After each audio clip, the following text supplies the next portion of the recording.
kampaizo alyo gwa kabiri okuganira nshonga yo kugira amagara marungi okurabira mu byemizano nkoko wabagambire baranyeto mwami Dickens Friday kaka kaka ni combination y'izina lya my father and my grandfather.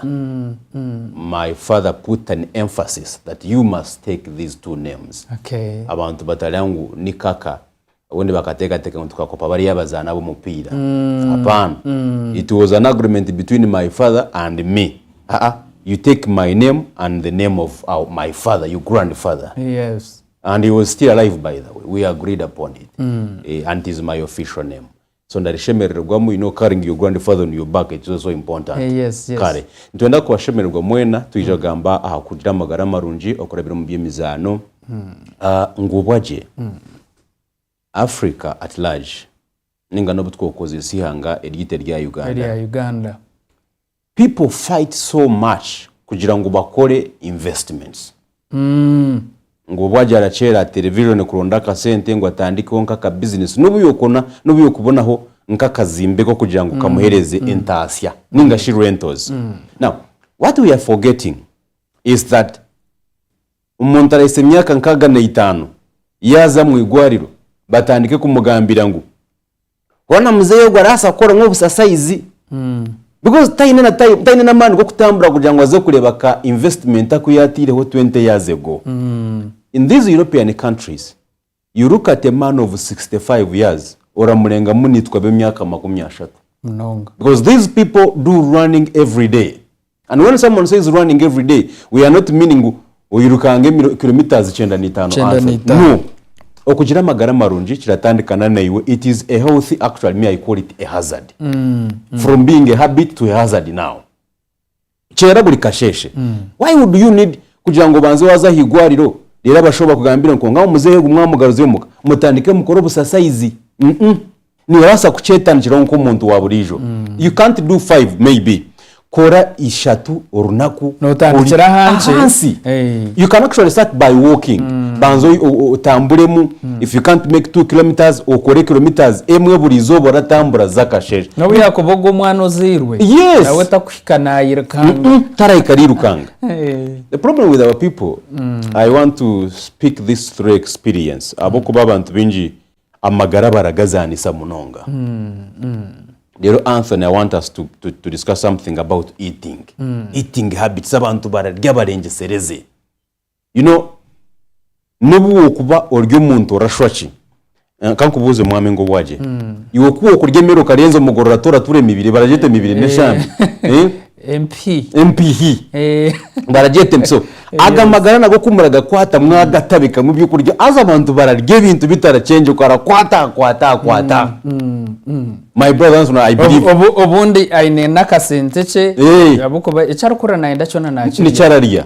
Now in that regard omubiri ti waguhereza space yo kuri kibaita rejuvenation wabishitamira okurya tukurya nguriri gombora ryona get something small otem magara you hakarendije mu high school ngo kastenda yaza mu mwirema. You remember in high school what they used to say?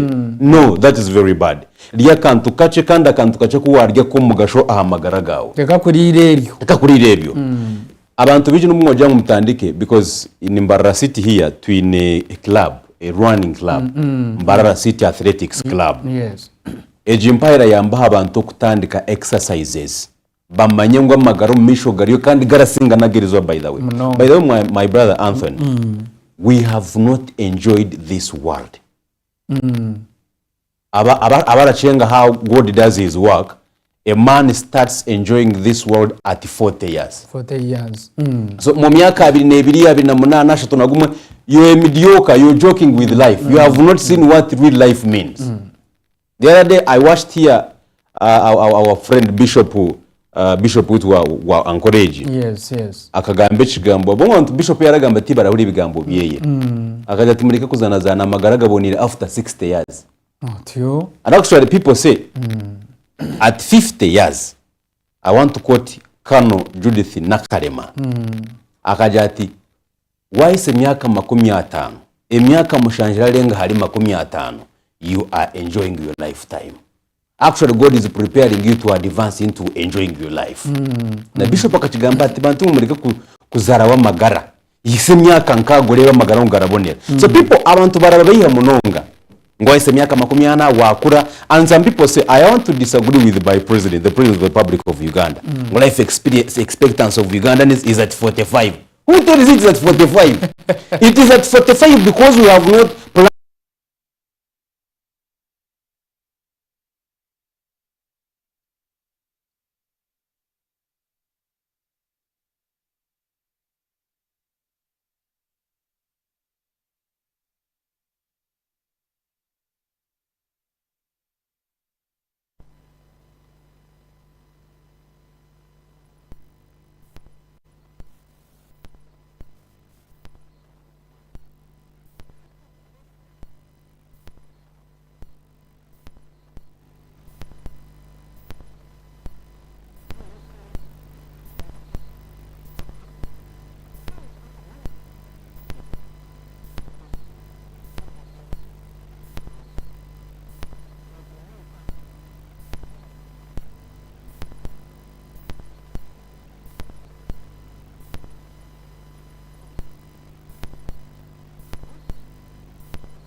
They were sponsoring.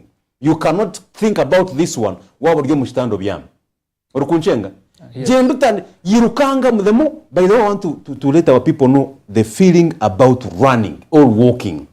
You create ideas through these runnings. Ngowaje before I came here me I am out always shy 11 ekira ntikisa no kuza muhanda nkashay 11 ni ekiro abantu nabo bine mitima yebeza hambuki either waboda kutomera mukasheshe ninga bashoma kugwera abarikwenda kutware batahindiki ekintu cyo ndabanda tina konka nki 11 zakasheshe that do you know that fog eraberiho wabo uri kujirukamo. There is a sense that comes into your body to think. You get creatives in your mind. Abakuba mind zizonka zirazi fresh. But you look at a person 28 years or a nyama mpaka shamukaga zo mushanaru yari. And where is the world heading now? Now, we are here this morning to let our people know. Tandika ho kakun abantu bakabara zite ze mitwe mibi. A cocoon of running is the best option these days. Kakune nunji. Enunji. Eyo kwirukanga. If you can't have yourself run, please contact us. Come to running clubs and start this habit. Mbenda tubiga twineho conference of last week yabari kuja kutandika kwirukanga in the Mbarara City Athletics Club. Omukazi yanje ati hona shi ati ndaza kwimuka magufuka gahenda gurike ati kandi abandenda ngo nyimuke ati konka magufuka go garanyikiriza iyo munyura zo kwimuka umuntu mugongo gubaraba rukusho ninga springize moto. But we agreed and told her iwe tagwana no kwirukanga for the first no yimuka ozaha muhando shonko uri kuza kushopinga chai ya mate rukunchenga oshonko uri kuza kushopinga chai ya mate you walk ahora ahurire waremwa ujiruti nyona aremwa. I am happy with Madam Annette. Annette twamara weeks ibiri nawe akatandika tarabasa no kora 1 kilometer because these days ahora bora ture dukire rye nyuma yendu. So you wake up, go for chai or tea, then go back at your house and sleep. Especially these women who stay home abati nemini mu bibari bo barakora. You're going to lose this life after 20 years. Rota chai ne chokora. Especially you're giving birth, you have 4 kids. The more you deliver, the more your energy is relaxing. So what atire mwa man ibintu birakushobo. Ibintu birakushobo. Annette twamana weeks ibiri omukazi hata atambara 5 kilometers. And she's so energetic kungambira ngo after a month I want to start running. My Anthony, me I'm a runner. I'm an athlete and I do 42 kilometers. I have done 42 kilometers in Kigali. I have done 42 kilometers in Nairobi City. There is a Nairobi City Marathon. I have done 42 kilometers in Tanzania. There is a Kilimanjaro Marathon. We have all over here in the country. Me, I do 42 kilometers. You can ask me, how did I start? Rajangora fakirukanga 42 kilometers. 4 years ago, I started by running around the house. Omuju ya womu. Just in the house. during covid kunarebire ruhembo rw'joramanyi president Yoweri Kaguta Museveni yakora 30 press ups these ones omuzeyi ogu nkama yangu we are doomed as Africans. A gentleman of, by then I was I think 27 there. Omwana w'emyaka 25 you can't do 30 press ups and you also happy that you in the world ndi munya Uganda. Muzeyi akora 30 and you here you happy. Kandi ezo nezi yatworokere. Ezo just maybe for time and whatever. Akana atworokera ho uno basa kugira icyo wakora. Do you remember the work he did in Ruweru?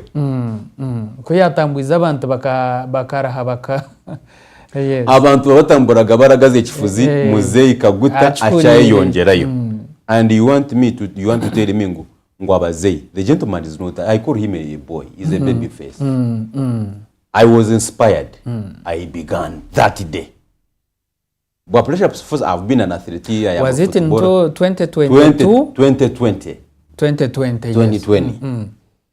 I am an athlete. I have played soccer throughout my life in high school. I am an athlete. Konka hina choro joti bukundi atera kapira what am I gaining? Ninga shina atunga mwenchi. Sometimes kumurakora twatunga nkeji mirimo. Atoruga na exercises or focusing so much on work. You forget life. Actually, my brother Anthony, life is so good. But when you have a healthy that supports what you are doing. Yeah, true. Abantu bineza business aramanesa ndataka jizaga. Because aine bya pressure, aine bya shukari, aine bigwire abantu baragwara stroke. And this stroke can be prevented by the Mwami Anthony. Stroke iwe tandiko busasaizi buche. Iwe tandiko busasaizi buche one by one uraza kwikanya. Ahabo kuba aho Mwami Dickens obwiro bwinjo umuntu nategatega busasaizi inyowe kandi yahafunzire icyo nceta gisa cyo kutandika ebusasaizi nkebyo kabukora kasitandikira aha muntu wa burijo ryo mukayi abo kuba omwe najya nyoji mwe sente za gym tinzi natekateka ngo yatagire mu gym taro gukora ebusasaizi. Now mo sports science we describe issues differently. By the way, even no was mu gym, any gym you can enter. I support my brothers. I know what they're doing. Baragambirangu, you need to first run. Banzoza muhando yiruke. Because what we call the energy to lift those machines, it is supposed to be created somewhere else. Oine kubanza kujukora. Oine kubanza Anthony tora guruka hano rizanguruza mu gym. No, you cannot. Because waza kurugayo amagara garya amagara gakuberirego umanene wiki muka. But uragwara. And which is also bad because at your gym you have to be there every day. Mwishatu wagwara manyati washa coming back amagara garakata. You can't. Now wambuza ngo abantu abaryo makagabo especially this community yitu baryo mukakari kache. Number 1 yimuka kare chayi 12 shapo utambule mwahigwa mwine nkakakari karayisa 100 meter 50 meters from your door tandikiraho. Don't run. Iwe yirukanga or stretching amwe bigere you stretch you do what obukono bwereze just nora akora kampa. Let me illustrate something. Nora akora kanto just 10 times this 10 times. You have done so much better than someone sleeping. People think you need to put a lot of energy. No. No, orijuka mu high school kumama rakuri bajang breathe in uyemerire hamwe. Breathe in out. Do you know what it means? It is too much. Now, wamara korobu for a week. You're preparing the body to go for a run. You first prepare your body. Tora fuku guruka yo mango yirukora guruka isikira kwato kabe. Obu buga sit ups. Heads and shoulders you start by that one. And that one can be done in your house. Yes. You can actually put revival television in the morning. You watch Mwami Anthony or you exercise. As Anthony is updating us the news in the morning, Trump yesterday was inaugurated. Yes. But you're watching, you're doing this. Buche Anthony, buche.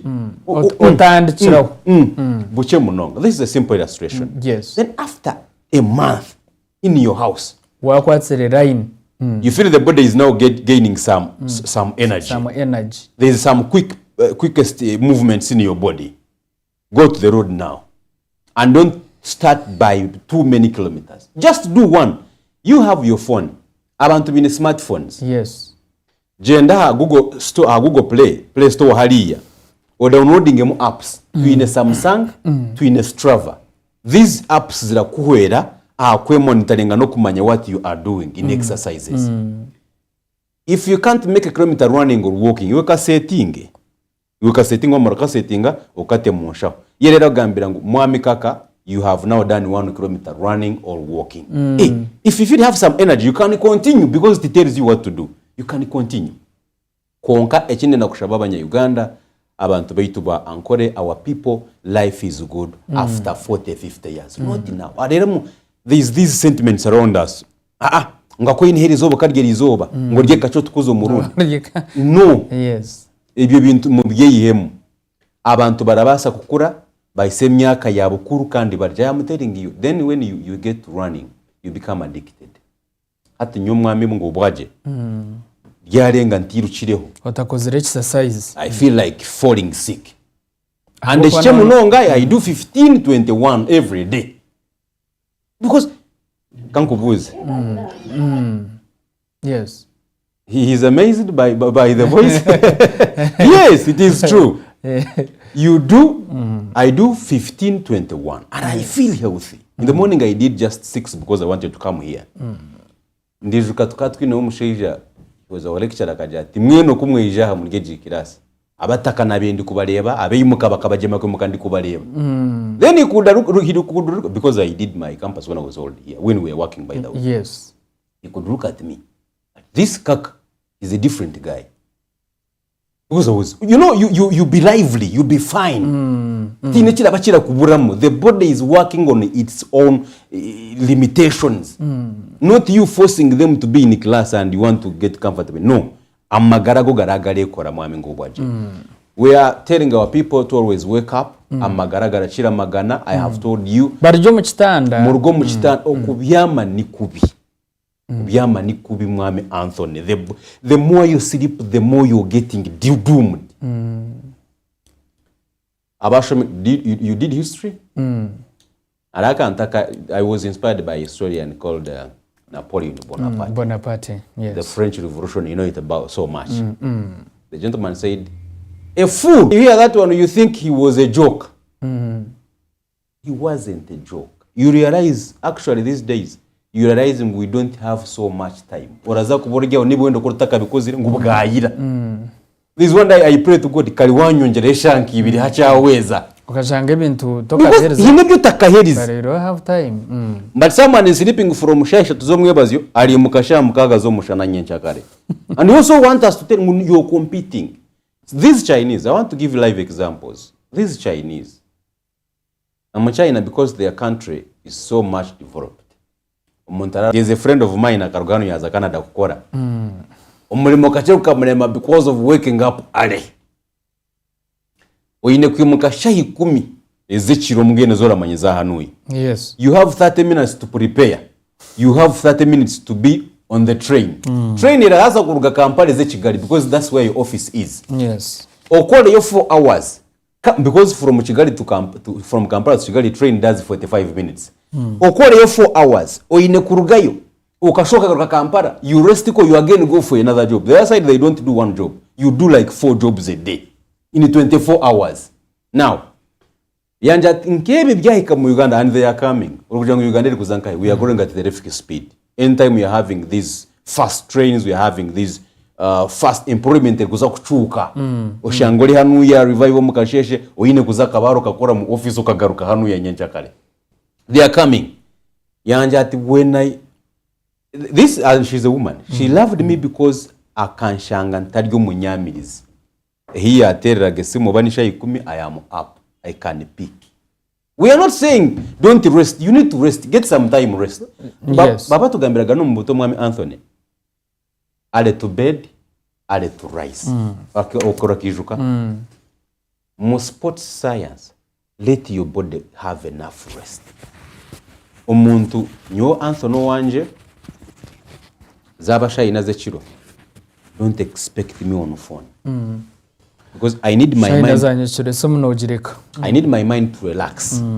kugira ngo nyencha kanentandikiriho ndi fresh uri kunchenga kora time table umuntu arazasimu ndango TikTok ekije mpaka shamwenda zekiro haza naho ngo wenda competinga no kwimuka uri mukashamwe manyuhirima magaragara gatarode for waking up urahirimo yetera hanze so resting is so important nyamasha hishatu uhimuki 11 12 you can't sleep at midnight you expect yourself to be out by 4 that is impossible niho umuntu ari mukakije hanuya turya haseti ukareba nagwa ukara cameraman ari ku uyobozo kumusheje arire nkaye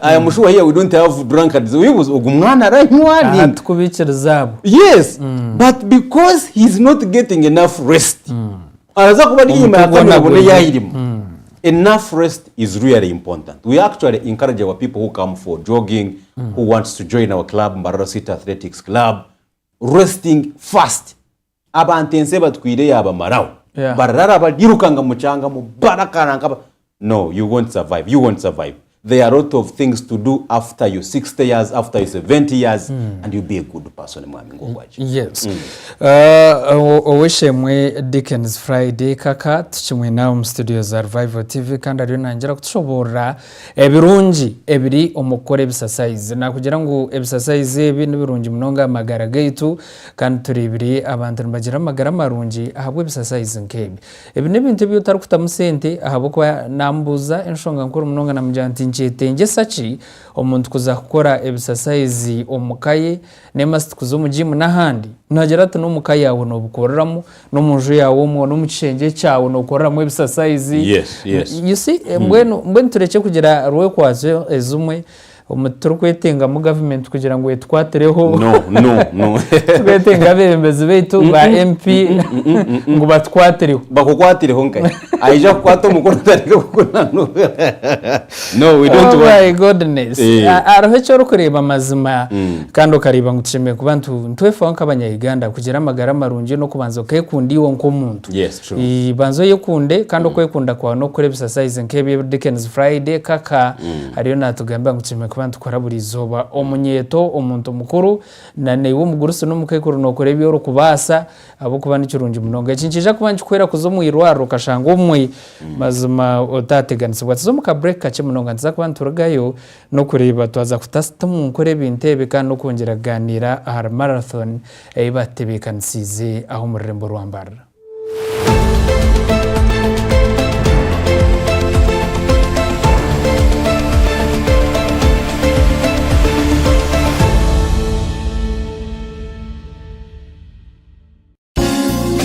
Ababanira CCTV cameras abarukushango mu rembo rwambarira bagarukana insurance ababanira ubwa hati bine card cameras ezikora ikiro n'ihangwe kandi zikureba uburingo bwa meters 20 nankaga alarm cameras smart hybrid 5 megapixels cameras PTZ cameras bine DVR na NVR eza 2 megapixels na 5 megapixels hard disks bine na za cameras zindi ziri kuzabikondo bya sora nebyo amashanyarazi kandi cyo mutano kamera zikuzabikondo zibazigitsuriho wifi na internet bagigita simu yawe yo mu ngaro kandi ogwe rikosa memory card bine byo mebikubara senti ahariyo wa bank sako nangwa no mu bukwate motoka yawe wete tracking devices nibaburiyo bashanja office zabe nkuru ezikushango mu rembo rwambarira wabanotaho mu gate ya bus park ninga hitaji rya Bersia umucombe ku cyaro kwa Gosenega na Amazon building opposite Stanbic Bank ninga shotere no tumushanju mukaga 88 nari no tumushanju 52 88 ejo ni saba banira urinde byawe nabawe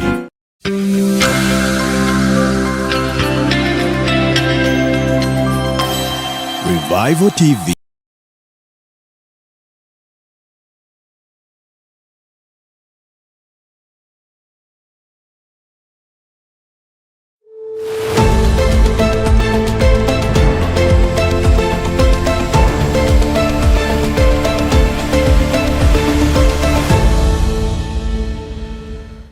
It's Survival TV amagara ombwijire mutabarike yo mukahumuro turiyo ntigendera kimwe kandi ndakikazaba 31 zarengarasha ibirza kasheshe akashonshoreke na ka focus program nubwashisha kandi turiyo ntuganira no weshemwe Dickens Friday kaka omukugu kandi omu bintu ebyemizano no burungi oburumu abokuba nikikuru munonga ko twatwabagambire yatuhirayo oburungi buriyo mukore bisasayize kuturukuje kubantu etantare ndwara nyinge zikanyereza pressure nebindi bikateganisa abantu na neminyeto nabana batoshe mu Friday hata nabarwara uribo nkumwana mutongo naona arwara pressure ebito akuzire tarukureba but these days ntibireba ahabwo ku okurya kuri yo kuwana ugamba ibyo kuriya maybe nturiya kuyigutabo ku sente tuzine wabishitamira wabibyamira nosibo mu kitando rya TV nachi nebindi ushange bisasa izo tabukora actually abantu I meet my fellow people mwine time yo kuza aha video libraries mukiya yobuga series mukaza kuburebero kwezi mushitami muka you can turn running or working a series. You see, Africa, we are still behind because we don't calculate and budget well for our daily routines. Tutura makora entambuza yemirimo azo umuntu kwatekateka ngo entambuza yemirimo atekateka ngo niza office no amahanga gandi abantu barakore muti barakora umusibayo 12 hours at work no agamahanga kucera munonga gakora kurene babaresha no kubaresha so echo turi kugira ngo mureke ku muri kwata time mugitaha television ngo no bu series naba ndamanyangu bishop aenda kushasha ibirizo mwebazo so nyine kutambura nkagenda kaza mu field ko shayi mwinka nayijire nkategeza bishop tesha imwe tiyara ari kutuganire 1 hour ngashwa nkaza bindi ninga nkabya but from 7 to 7 iwoshitami ngo rige habo seri no seri yawe gihindure mu workout okukora amagara gawe aya muno sengo enda kutambura nakugona yemuka shayi 12 kasheshe you can use 30 minutes in 30 minutes me who run ndakora mu 10 kilometers noshora mukuruka speed I do 10 kilometers running nashara mukutambura in 30 minutes ndakora mu 5 kilometers nije na tizabikumi ne chweka nije nabe if I can even share the maps here izina ndakora mutao noma nama I come here like how I have come here today morning 6 was running 6:30 I'm done from 6:30 to 7 I'm preparing because I know my host Anthony called me at 7:30 to start at 8 umwe no shanga abantu abukwe timinga ko bintu butabara kinte cyatubona abaragira time kantajine kaninchera mu mukanibanye tagwa mu mushahemwe nyobure website ninja ku butunga shazinga rero atwaza mu mahanga gatungukire eco kwikanka muri murahahagira kuri barabine ba sport science ningashe ba health experts bo kuchebera abakozi babo the more you come at work running rushing that day to ine results zenda kufutari yogo mulimo true because we mukocherere go you running to hit time and that is the very first mistake at work mwami Anthony coming here shahemwe uza kutandika show okijwa katomera gute shamwe twacherere to me nama ndi human resource ndamangwezo wa Anthony to ine results we don't have results hotel ya shop byashoba bashamu mulekishita mejo baraje no way the ziriho oine kwija like 30 minutes before when you're comfortable and your body is fresh then you start and you do your show now this is what we are saying bashamu mu planning njuru nakurwanya 12 mpaka 14 cheka go for the walk or for a run come back shahiem ona she office mu Uganda mateka ga civil servants gajangu bine kutandika shahibi yes I saw there was even a move in parliament ngo batandike shahishato they talked about somewhere somehow and which is good nabwo shahishato bagira ngo ni shahishato abantu bari mu kashahibi ne chweka nakakaronka rugeraho cyumwe nakakaronka rugeraho cyumwe so mureke twete mu enkora yo kugira ngo turenda kutandika korera magara I will be the happiest person mwame ngo bwaje when I see you here and by the way don't think of leaving when myaka nshanjo we want to see that experience a year Anthony in that move of 50 years as a telecaster konka exibekira Twitter here in Africa consistency teriho Anthony turaba twashemererwa nawe yahise atanu ngo umugongo gwa Bakari ngo umugongo gwa Bakari cyachitama gwa kubakari weya you at 50 years utanike kufugitinga na ba cameraman turaza kuba twine ba cameraman mu television in 10 years abasigazi b'imyaka 15 because AI has come. Artificial intelligence, we will run these things from home. So I would not expect my Anthony to come at 50 years mundi kuza kamera. Come here and tell us the life experience you have seen. We want to see you at 75. But when you don't start now, we don't see this one coming through. Because I remember 4 years ago,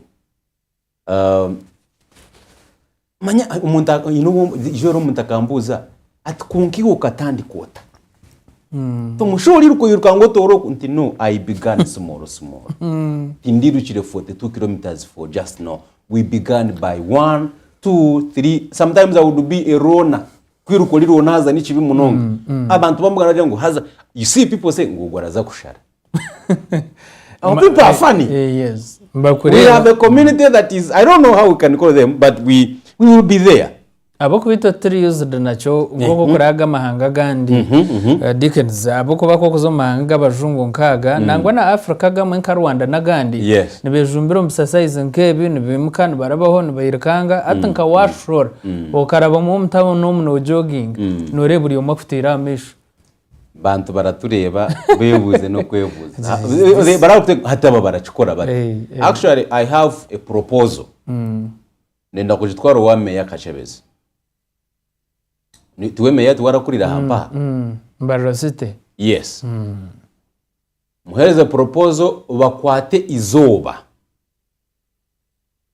bali demarcating either buli mwaka bagire ngo ninga buli kwezi tutero ko leta ngo ni a free road day. Eyo kwikiza abantu kwimuka bakatambura bakaruga yaba nikakoba bakaza amahembege bakayika Coca-Cola bakaga ninga tutambure tuze kuriya kora norya tugaruke mbara umuhanda hatari mwe motoka neji nemwe abantu beyagarire mu nkutu kandi bakore bisasaye omwe abantu bakabari compare excuse bajya munandi kuruka aba boda we want to request for a free road day. No manyan tuguzagomeza mutoro koze examples zitiri around ihangeri ya Rwanda President Paul Kagame ntikira kumureba aho bakwemereze motoka bakemereza buri cyumwe cyona bakatambara Kigali yona. There is a day wakaja this is a free road day. Yes. Ne motoka nabuyo kuba pishitine yini kuba tuenda kutambara Kigali yona. People walk 20 kilometers tine motoka yari rya muhanda tuenda kushitandika hano muri Mbarasi kirabasika. A motoka we have a bypass down there. Yes. We can say a motoka za bypass zibe niyo za tora tutambure turugampa tuza Coca-Cola abantu bagaruke bashume bazenya mitanga turi mu kushemererwa no gukora amagara gitugari marunji. And we will achieve this one. The proposal is already drafted. We want to make sure this happens. Yes, we want people to have a better life. Yeah, true. Because to me, I believe government life expectancy I hate it. I absolutely oppose it. We can change this fact. Yes. We can have something different from what they say. Because they bamanyirire mpaha abantu kufuka no. We want our people to stay alive. Yes. Wisdom comes at 70 years. We need these people to actually guide the other generations coming. Abo kuba abantu abonte betenga mnonga myakashanju myakakinana abo nakuterezo bwenje turabetaga experience yiba kuba bene nebinte yiba kuba barabiremu nababiri binji mnonga bwenu nikikuru mnonga tugarike ahanshonga nkureje mnonga ntureba mutebeka abere okutebeka nsambara city marathon nemanyisa ki eruhori yari ejenderwa cyayo nicyo kiha bwenje mu gitandikire kandi umuntu yakubana nda kujetabamo mutebekanise muta arrangement ejiriyeta. Okay, thank you so much Mwami Anthony.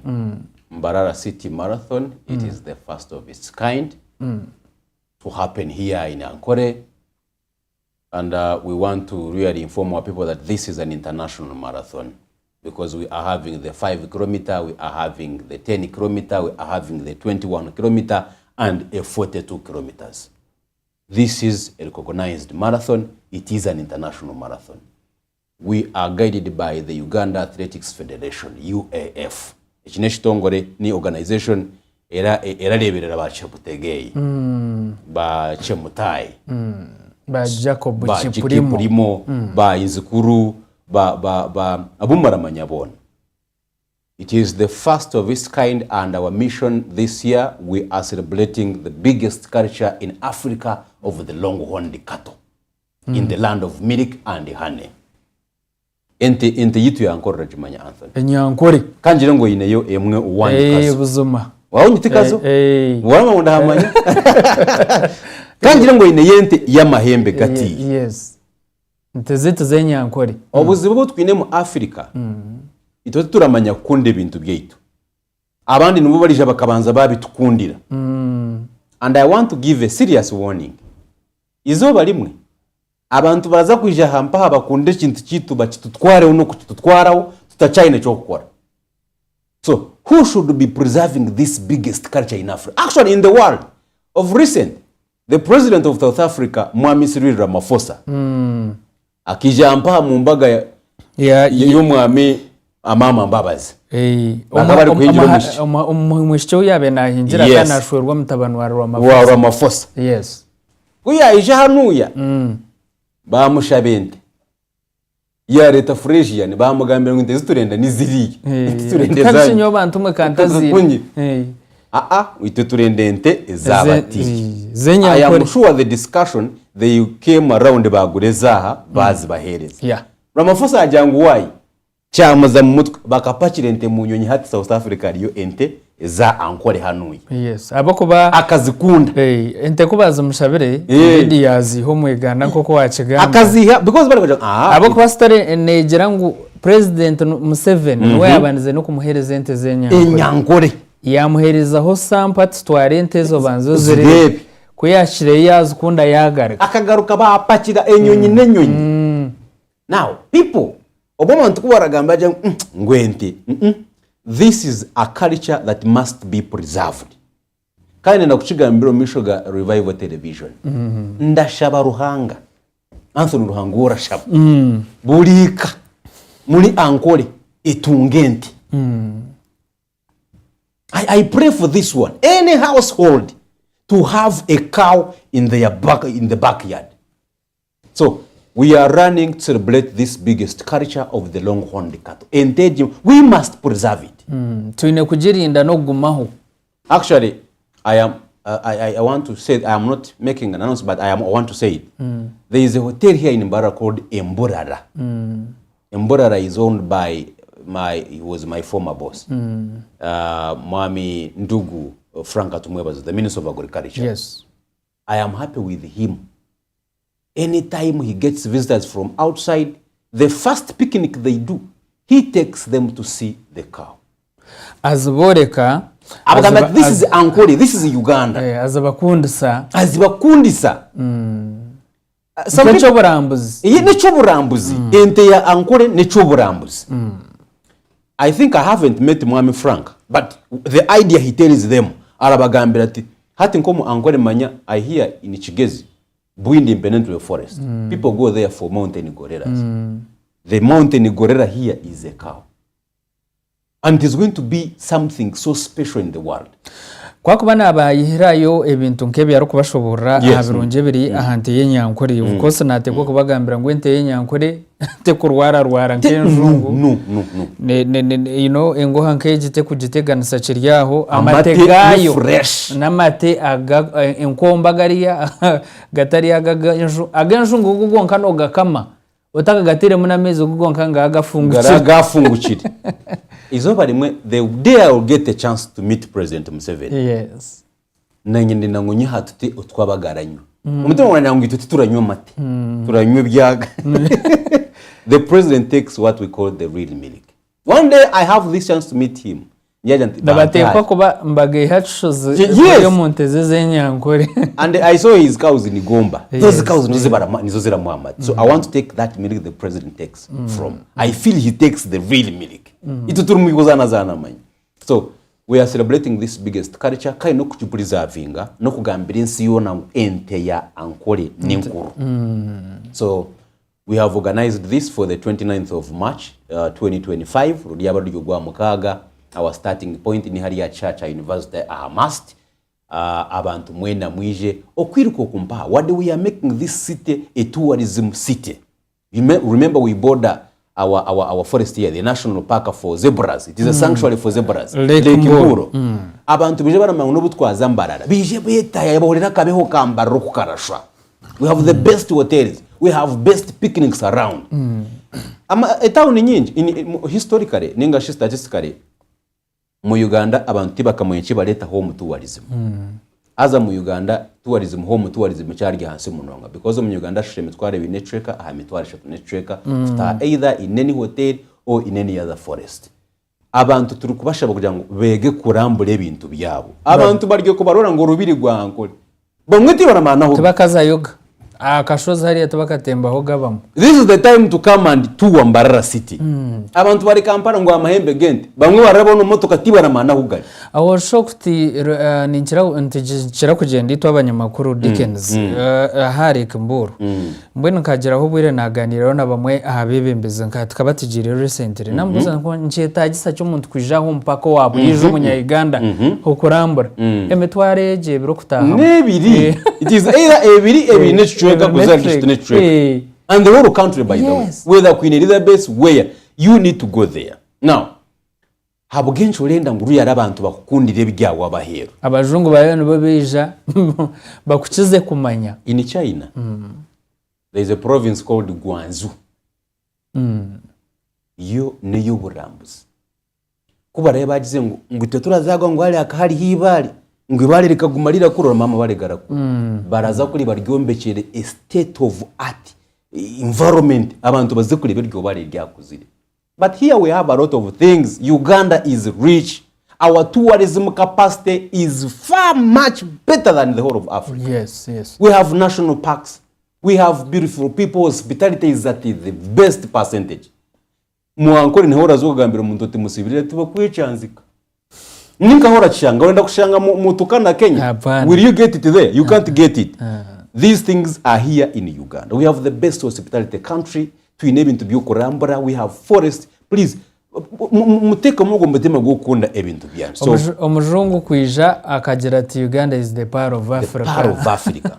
As a manya I want to explain this one. Ekabega bigori part of Africa. Ngori yabuja mukachigamba aza mwana ntu twakigendera.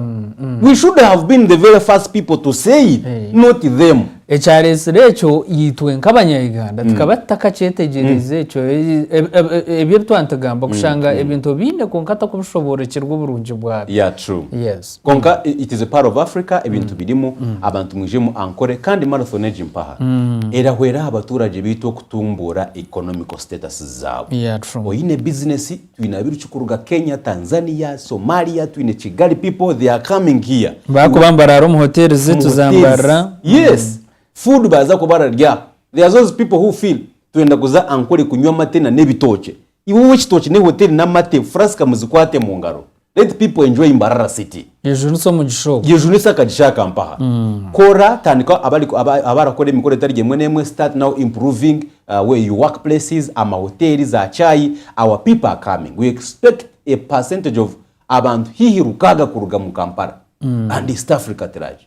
Agana ama hotels zigera kuza kutunga sente kandi abantu mwejumbiremo mumanyo kumaraza kora mwayirukanga ebintu bigatamba turikuruka gukora magara fast na no kutumbura ebyo burambuzi mu Uganda hamba aha nshonga yo kwirukanga egeno mu Americans abo kuba nyoni mbasa kutekateka ntaba tabirukanje munonga tuba kwenda kwirukanga kilometers 8 ibiro nyoko nakuba ni mbasa nga kilometers 5 nanye arrangement ejeri yetamuzitebekanise muto kwirukanga uko distance zitari kwingana a 5 kilometer and by the way my brother answering for you you're not for 5 kilometers at least 10 ningambiro oriyo na tereba it is okay we at least for 10 5 is a family fun run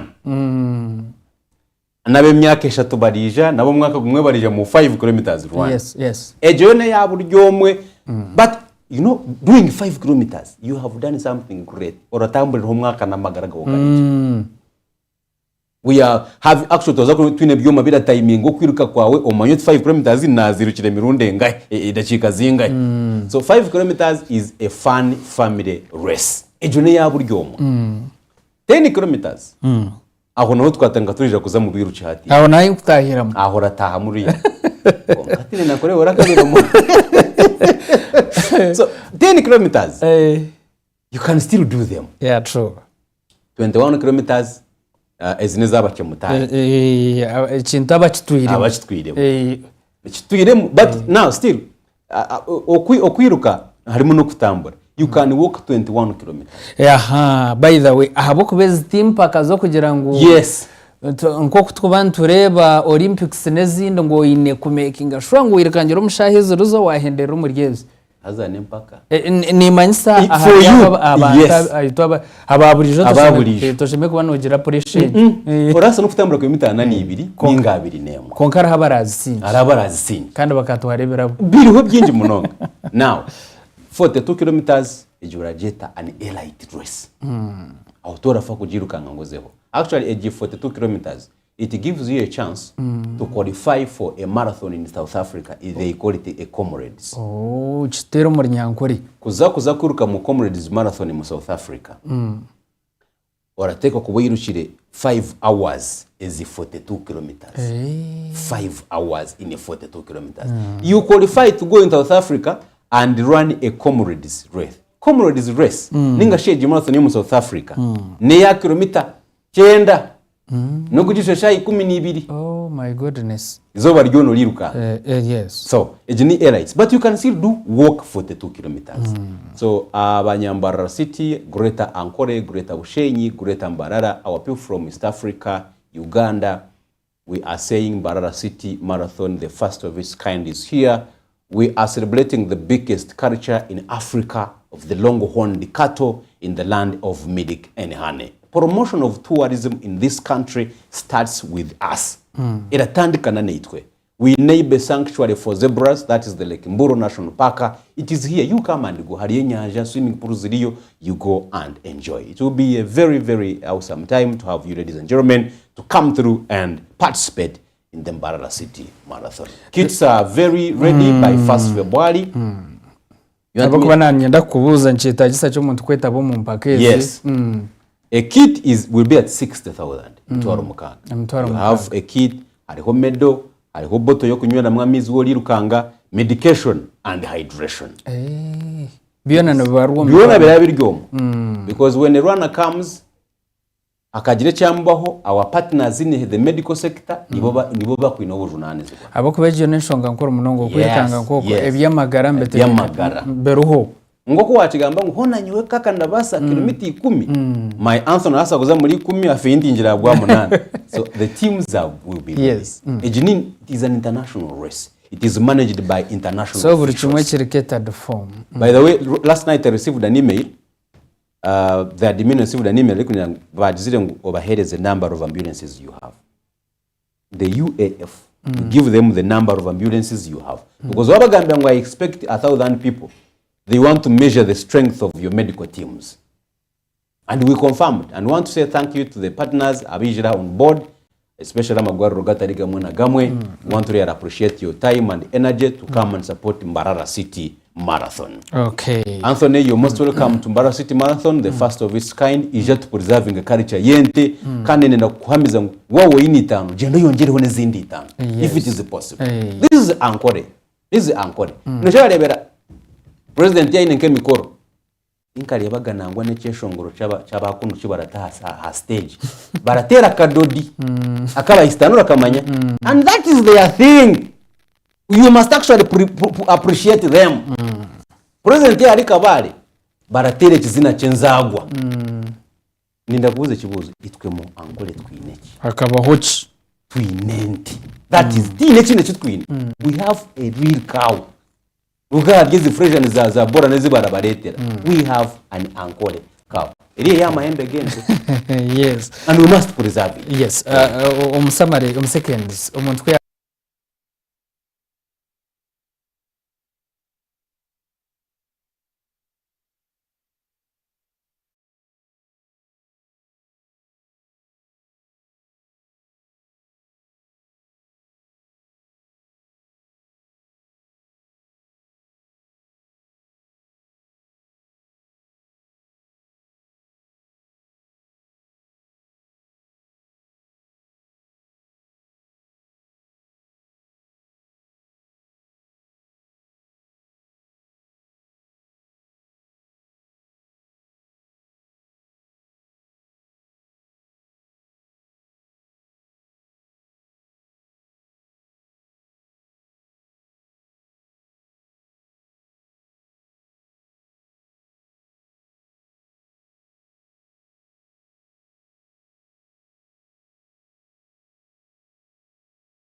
chances are open. Yes. Reka ko we action baradikura twine bamukundane abana bakira umpira baza Kampala no kwiruka ngatu nabamwe bashohora yes nicecho mutekereza Dickens ntujagaruka kumutaye sogondo murundi nanda Anthony Mzungu baje na nyine job nka producer wa program eje ni bedeza izo barunji.